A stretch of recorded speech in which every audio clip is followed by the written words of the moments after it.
Mais voyez, les fourmis, si vous leur mettez un obstacle sur leur chemin, vous mettez votre pied au milieu, vous mettez une pierre au milieu, elles vont pas partir à droite ou à gauche. En fait, elles vont contourner l'obstacle et elles vont continuer dans la même direction. Vous savez pourquoi? Parce qu'elles sont déterminées. Elles ont un objectif, elles ont quelque chose à atteindre et elles vont aller jusqu'au bout.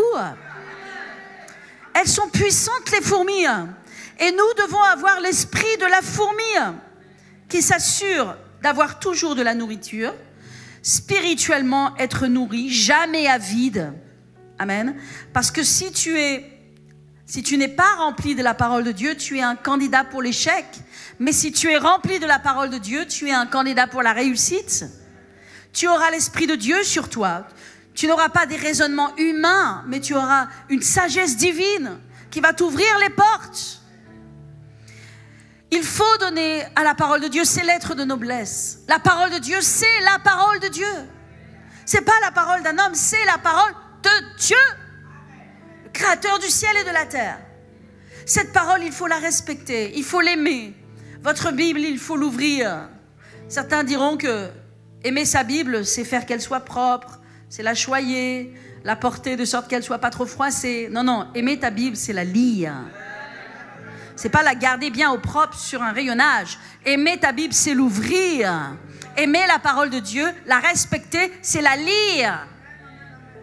Lis la Bible. Aucun chrétien n'a de puissance s'il ne lit pas sa Bible. Tous les chrétiens puissants lisent leur Bible. Lis ta Bible. Alléluia. Oh, ça semble si enfantin, je sais.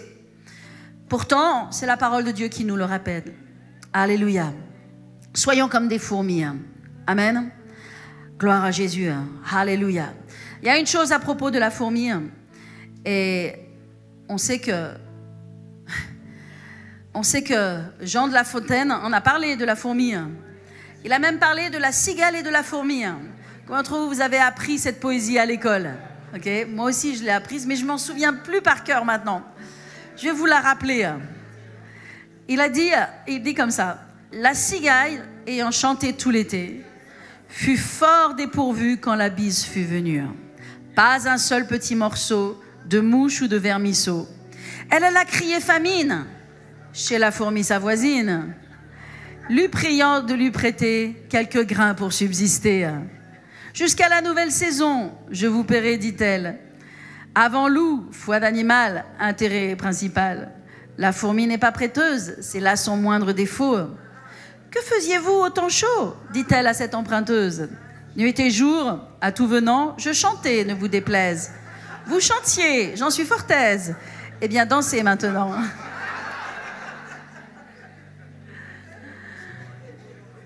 La cigale et la fourmi. Qu'est-ce que fait la cigale? Elle chante. La fourmi, elle travaille.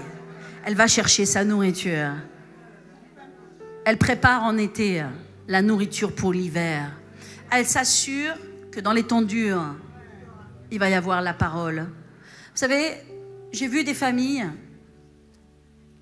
s'écarter de Dieu parce que quand l'épreuve est venue dans leur vie, ils n'avaient pas la puissance d'y faire face. Et après, ils ont levé le poing contre Dieu. Tu dois stocker la parole de Dieu en toi. Parce que lorsque des temps difficiles viennent, c'est la parole de Dieu qui doit répondre.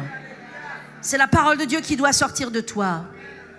C'est là que tu sais la différence, si tu connais ton sauveur ou pas. Job disait, mon oreille, il a dit comme cela, mon oreille avait entendu parler de toi. C'est vrai que Job, il avait une certaine connaissance de Dieu. Bon, ok, il avait une vision religieuse de Dieu. Il avait une vision... voilà, Dieu, c'était un petit peu... Voilà, c'était son protecteur. Il fallait faire des choses selon la loi. Et s'il faisait bien ces choses, rien n'allait lui arriver. Puis, quelque chose lui est arrivé. Donc, il a été très attaqué, Job. Et puis, qu'est-ce qui s'est passé? Il est passé par cette épreuve. Et dans cette épreuve, Job, il a dit, à un moment donné, il a dit, je sais que mon Rédempteur vit. Et à un moment donné, ses yeux se sont ouverts. Et il a vu le Rédempteur. Il a compris qui était le Rédempteur. Et sa captivité a été entièrement renversée. Toute son épreuve a été renversée. Et tout ce que l'ennemi lui a volé, Dieu lui a rendu et lui a rendu au double. Amen. Pourquoi? Parce que simplement, Job, il avait une révélation. Il a une révélation de qui est Christ. Et nous devons avoir une révélation de qui est Christ. Je vais vous dire, ça va changer vos vies, vos circonstances. Vraiment. Vraiment. Priez pour cela. Demandez à Dieu de se révéler à vous. Demandez à la parole de se révéler à vous. Aimez Dieu, honorez-le. Vous allez voir votre vie changer. Certains diront, oh, pour réussir dans cette nouvelle année, il faut appliquer telle méthode et telle méthode.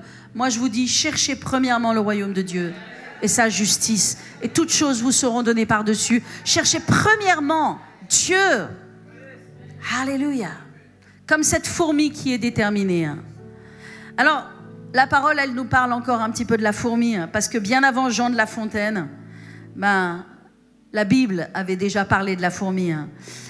Et il est dit aussi à propos de la fourmi, il dit « Va vers la fourmi paresseux ».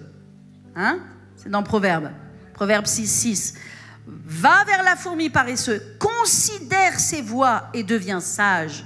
Elle n'a ni chef, ni inspecteur, ni maître, mais elle prépare en été sa nourriture. Elle amasse pendant la moisson de quoi manger. Paresseux, jusqu'à quand seras-tu couché? Quand te lèveras-tu de ton sommeil? Ne sais-tu pas qu'un peu de sommeil, un peu d'assoupissement, un peu croiser les mains pour dormir, et la pauvreté te surprendra comme un rôdeur, et la disette comme un homme en armes. En d'autres termes, ne te relâche pas. Ne relâche pas en rien dans ta foi, dans ta consécration, dans ta vie de prière, dans tout ce que tu fais. Ne te relâche pas. Mais ce n'est pas simplement ne te relâche pas, passe à la dimension supérieure. En 2023, tu passes dans la dimension supérieure. Peut-être que tu donnais 10% à Dieu, et je ne suis pas en train de parler d'argent. Peut-être que tu donnais 10% à Dieu de ton temps. Ok, Dieu t'appelle à 20%, à 30%. Mais une chose est sûre, sur ton cœur, Dieu veut 100%. Alléluia. Si tu veux réussir, amen, donne-toi à Dieu. Sois assuré d'être toujours rempli. Alléluia. Le deuxième peuple, et nous allons le voir, le deuxième animal, c'est celui-là. Regardez s'il est joli. Ok ? Il s'appelle le daman. Alors, les damans, moi je ne savais pas vraiment ce que c'était, j'étais obligée d'aller faire des recherches. C'est comme un espèce de gros lapin, un gros raton laveur. Et il s'appelle, un castor un peu, oui, mais il s'appelle le daman des rochers. Okay, si vous les trouvez sur Internet, son image, regardez s'il est mignon, le daman des rochers. Donc ça aussi, c'est un peuple petit. Donc, c'est pas un peuple... Est-ce que les lapins, ils sont forts? Non. Non. Alors le daman, il est écrit comme cela. Les damans, peuple sans puissance.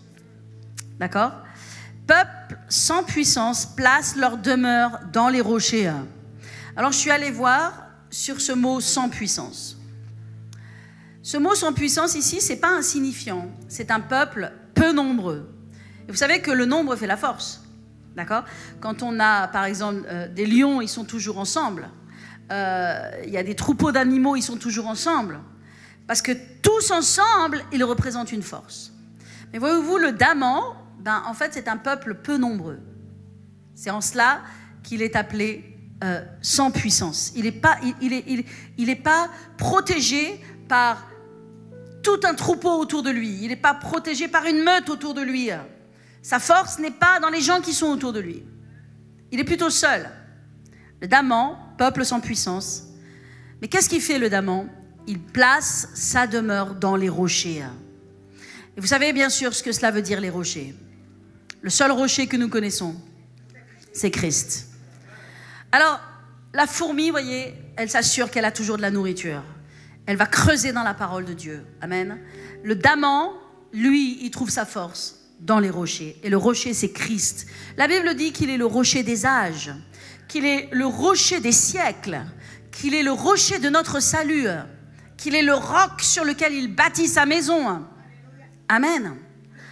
Donc, le daman, il va trouver sa force en Christ. Ta seule force, c'est Jésus. Les opportunités dans ta vie, c'est Christ. Tout ce que j'ai reçu dans ma vie, c'est Dieu qui me l'a donné. Il n'y a rien que j'ai acquis par moi-même. Et il y a plein de gens ici qui pourraient venir au micro et qui pourraient témoigner. Tout ce que j'ai dans ma vie, c'est Dieu qui me l'a donné. Mon mariage, c'est Dieu qui me l'a donné. Mes enfants, c'est Dieu qui me l'a donné. Ma carrière, c'est Dieu qui me l'a donné. Le salaire que j'ai, c'est Dieu qui me l'a donné. Le ministère, l'appel, les dons, les talents que Dieu a mis, c'est Dieu qui m'a donné. En fait, c'est Jésus qui nous a tout donné. Dans le monde, les gens vont vers une autre source. Ils vont vers l'esprit du monde, vers le monde. Mais nous savons que le monde appartient à Satan. Ils vont vers Satan et dans le système du monde pour recevoir ou pour obtenir des choses qui ne les rendent jamais heureux, sur lesquelles ils ne sont pas satisfaits. Notre source à nous, c'est Christ. C'est Jésus qui nous donne. Et moi, j'aime bien, et je vais le redire à nouveau, le témoignage de Victoire ce matin. Parce que, premièrement, Dieu l'a bénie. Et ce n'est pas la main de l'homme, c'est Dieu qui l'a bénie. C'est Dieu qui a ouvert la porte pour elle. Et j'aime son témoignage parce que j'ai le même témoignage. Et que moi aussi, j'ai pu acheter ma maison il y a de longues années de cela maintenant. Mais ce n'a été que la grâce de Dieu. C'est parce que Dieu a fait le chemin. C'est parce que Dieu a fait le chemin. Et je rends grâce à Dieu pour ça. Amen. Mais j'aime bien aussi son témoignage parce qu'elle dit comme cela, il faut comprendre que cette opportunité qui est arrivée, cette grâce qui est arrivée, est venue aussi parce que j'ai réformé ma vie spirituelle. Et je me suis finalement centrée sur Dieu, sur la maison de Dieu et sur ce qui est important pour Dieu.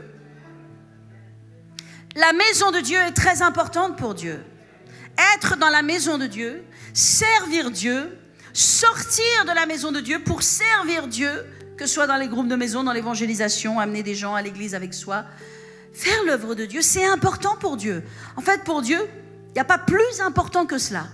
Donc la personne qui va dire, moi, dans ma vie, c'est ma priorité de m'assurer que Dieu est heureux, que ma vie, elle compte pour le royaume de Dieu. Vous savez ce que Dieu va faire? Il va appeler ses anges. Il va faire hip hop, toi, viens. Ok, va ouvrir des portes pour cette personne. Va lui donner ce dont son cœur a besoin. Assure-toi que cette personne a suffisamment d'argent. Maintenant, Dieu fait cela pour ceux et pour celles qui ont l'intérêt du royaume de Dieu. Pour ceux et celles qui se donnent, qui ont donné leur vie pour le royaume de Dieu. Parce que pour Dieu, rien n'est plus important que cela. Pourquoi rien n'est plus important que cela? Parce que l'Église, le royaume de Dieu, l'Église, c'est l'ambassade du salut. C'est le lieu par lequel les âmes, les gens viennent, sont transformés, elles passent des ténèbres à la lumière. Et bien pour Dieu, il n'y a pas plus important que cela. C'est pourquoi venir à l'Église sans inviter des gens, c'est péché. Venir à l'église, les mains dans les poches, on va se défier dans le nom de Jésus, tous les uns les autres, mais venir à l'église sans inviter des gens, sans permettre à des gens d'entendre la parole de Dieu, sans qu'on leur témoigne, qu'on prie pour eux, ben en fait c'est péché. Parce que rien n'est plus important pour Dieu que cela. Alléluia. Amen. Amen. Nous sommes dans les affaires de transformer la vie des gens. Et c'est Dieu qui le fait avec nous. Amen. Alléluia. Donc le daman, il va puiser sa force dans sa relation avec Christ, sa foi en Christ, sa prière tournée vers Dieu. Alléluia. Et de la même façon, quand il est écrit dans le psaume 91, celui qui demeure sous l'abri du Très-Haut, il repose à l'ombre du Tout-Puissant. Les damans, ils fixent leur demeure sur le rocher. Alléluia. Donc fixe ta demeure sur Christ. Amen. Vous savez, il y a tellement de gens dans ce monde qui ne connaissent pas Jésus. Tellement de gens dans ce monde qui se prosternent devant des idoles, qui se prosternent devant des faux dieux, qui donnent leur vie, leur énergie, le meilleur d'eux-mêmes pour des démons qui les haïssent et qui les détruisent et qui veulent les amener en enfer avec eux. Il y a tellement de gens. Nous donnons notre meilleur à Dieu. Dans cette nouvelle année, amen, donnons à Jésus notre meilleur. Est-ce que je parle à quelqu'un ce matin? Amen. La troisième animal, alléluia, nous avons le daman, alléluia. Le troisième animal, regardez, c'est une sauterelle. Est-ce que c'est fort, une sauterelle? Non, c'est tout petit, une sauterelle, hein? Alléluia, c'est aussi un animal sans puissance. La sauterelle, il est écrit, n'ont point de roi, mais elles sortent toutes par division. Waouh! Qu'est-ce que Dieu veut nous dire à propos des sauterelles? Les sauterelles n'ont pas besoin d'avoir un chef au-dessus de leur tête.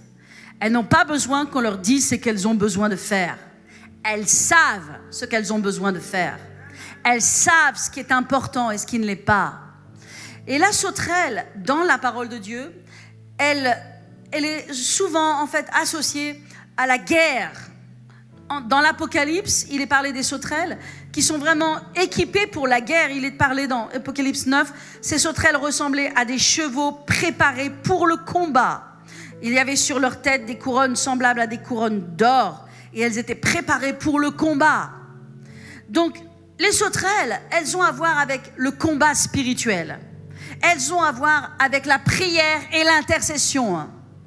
Dans le monde dans lequel nous vivons, nous avons besoin de prier. Nous avons besoin d'intercéder. Peuple de Dieu, la prière, c'est important. Venir prier le vendredi soir, c'est important.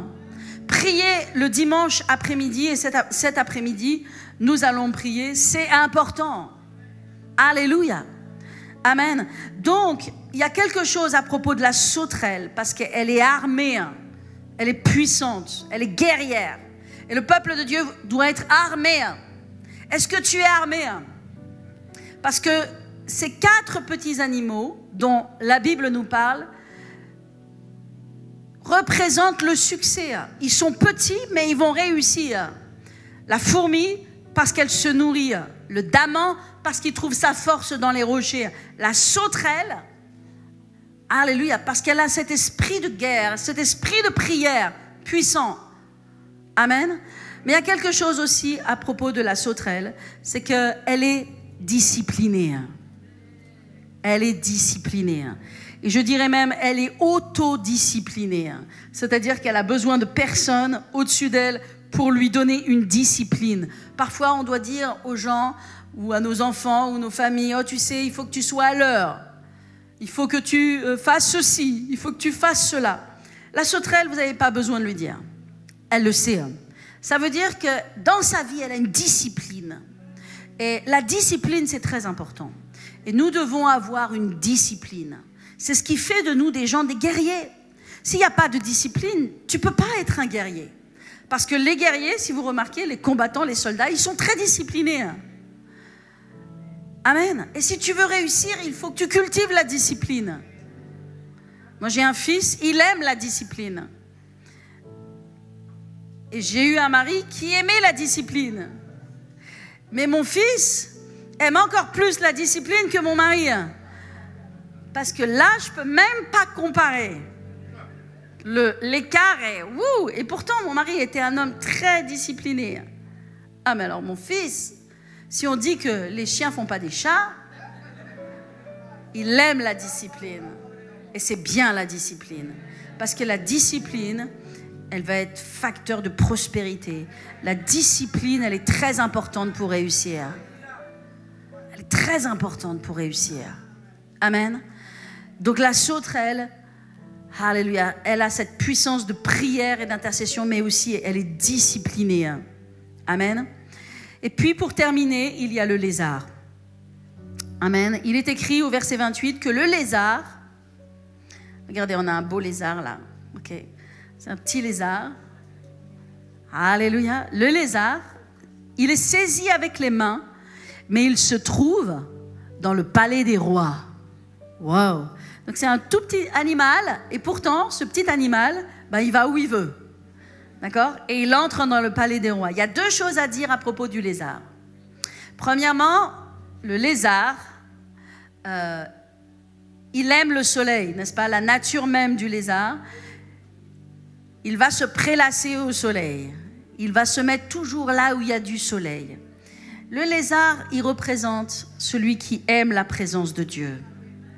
Amen. Jésus est le soleil de la justice. Alléluia. Et le lézard, il va rester là où il fait chaud, là où c'est bon.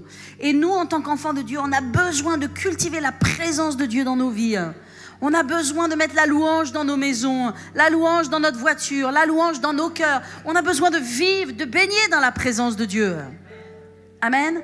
Et ça représente le lézard. Mais le lézard, il est dans le palais des rois. Et qu'est-ce que c'est le palais des rois ? Bien sûr, ça représente la présence de Dieu, le roi des rois. Mais le palais des rois, ça représente aussi l'excellence. Vous voyez ? C'est un signe d'excellence. Il aime l'excellence. Il va aimer la discipline. Il va aimer l'excellence. Alléluia. Et ça, c'est très important. Amen. Parce que dans notre vie, il y a besoin d'avoir de l'excellence. Nous avons besoin d'avoir l'amour de l'excellence. Pour Dieu, l'amour de l'excellence. Dans notre service pour Dieu, l'amour de l'excellence. Alléluia. Amen. Donc, 4 animaux qui sont petits. La fourmi, le daman, la sauterelle et le lézard. Mais ces 4 animaux, ils sont puissants. Et ces 4 animaux, ce sont des consignes que Dieu nous donne pour réussir cette année. Amen. Ce sont des exemples que Dieu nous donne pour réussir cette année. Si vous regardez la suite du verset, vous regardez à partir du verset 29, il continue comme cela. Il dit, et maintenant, voyez-vous, il y en a 3 qui ont une belle allure. Le lion, au verset 30, le héros des animaux, ne reculant devant qui que ce soit, le cheval, tout équipé, et le bouc, et le roi à qui personne ne résiste. En fait, ce que la parole nous montre, c'est que ces 4 petits animaux qui représentent cette puissance, ces qualités qu'il y a dans leur vie, quand on a ces qualités qui sont dans notre vie, on va être comme ces gens qui ont de la puissance. Et ces autres animaux qui ont de la puissance, c'est le lion, le roi des animaux. Il ne recule devant rien. En d'autres termes, quand tu as ces choses dans ta vie, tu vas reculer devant rien. C'est les choses qui vont reculer devant toi. Mais toi, tu vas reculer devant rien. N'est-ce pas? Le lion, le cheval tout équipé, tout harnaché. Hein? C'est de cela dont il est parlé. Ce cheval, il est puissant. Il ne recule devant rien. Et bien sûr, le roi, un roi à qui personne ne résiste. En d'autres termes, quand tu as ces choses dans ta vie, rien ne va te résister. C'est pas toi qui vas reculer. C'est les choses qui vont reculer. Mais ces choses qui te rendent puissante, c'est tout relié à Dieu. Parfois, on peut aller dans des séminaires de développement personnel. Combien il y a beaucoup sur Internet, dans le monde chrétien et dans le monde non chrétien, énormément de formations pour le développement personnel. Et je ne dis pas que c'est mal, le développement personnel, parce que ça contribue à la discipline et à avoir une vision. Et je pense que c'est bien. Mais la puissance nous vient de notre relation avec Dieu. Et c'est ce que l'ennemi va combattre le plus dans ta vie. Que tu aies une relation avec Dieu, une relation personnelle et puissante, que tu sois conduit par l'Esprit de Dieu, que tu marches dans les dons de l'Esprit, que tu sois rempli de la parole de Dieu. Rien ne te résistera. Dans cette année 2023, rien ne te résistera. Alléluia. Tu ne reculeras devant rien. C'est les choses qui vont reculer devant toi. Pourquoi? Parce que tu es une fourmi. Et tu t'assures d'être plein de la parole de Dieu. Les gens qui ne sont pas pleins de la parole de Dieu sont faibles, mais les gens qui sont pleins de la parole de Dieu sont forts. Quand ils entendent une mauvaise nouvelle, ils savent comment réagir. Quand ils entendent une mauvaise nouvelle, ils savent comment prier. Ils savent comment chasser les choses. Il faut devenir puissant dans le royaume de Dieu pour que ta vie compte. Alléluia. Amen. Gloire à Jésus. Alléluia. Merci Seigneur. Gloire à ton nom Jésus. Est-ce qu'on peut prier ce matin? Seigneur, c'est toi qui nous donnes la réussite dans cette année. C'est toi qui nous donnes le succès, Père. C'est toi qui nous gardes. C'est toi qui nous protège. C'est toi qui donne du sens à notre vie, qui nous donne de la puissance. C'est toi qui nous donne la force, Seigneur, de marcher sur des voies droites. et d'accomplir ta volonté, Seigneur, jusqu'à ton retour. Et Seigneur, que dans cette année, nous nous en détournions ni à droite ni à gauche, que l'ennemi n'ait pas de pouvoir ni d'accès, que toutes les portes à Satan soient fermées, que tous les accès à l'ennemi dans nos vies, dans nos pensées, dans nos cœurs et dans nos émotions soient fermés par le sang de Jésus. Par le sang de Jésus, je scelle la porte, je ferme la porte à toutes les entrées de l'ennemi pour voler, détruire, égorger, tuer dans cette année. Au nom de Jésus, je dis non. Alléluia. Merci Père. Que nous soyons remplis de ta parole. Que nous soyons, Seigneur, établis sur Christ avec une révélation plus grande de Christ. Que nous soyons remplis de la cuirasse de la justice, de l'armure du chrétien, et que nous soyons des hommes et des femmes de prière. Alléluia. Et que nous soyons, Seigneur, un peuple d'excellence et d'adoration. Ta bouche a parlé, Seigneur, et tu nous as donné les instructions qui sont les clés de la réussite pour cette année. Tu as dit à Josué que ce livre de la loi ne s'éloigne pas de ta bouche pour réussir. Ne t'en détourne ni à gauche ni à droite, mais médite-le jour et nuit. Médite-le jour et nuit, ce livre de la loi, afin que tu réussisses dans toutes tes voies, que tu aies du bon succès. Alléluia. Amen. La parole, la connexion avec Dieu, c'est ce qui va te donner l'esprit et la puissance.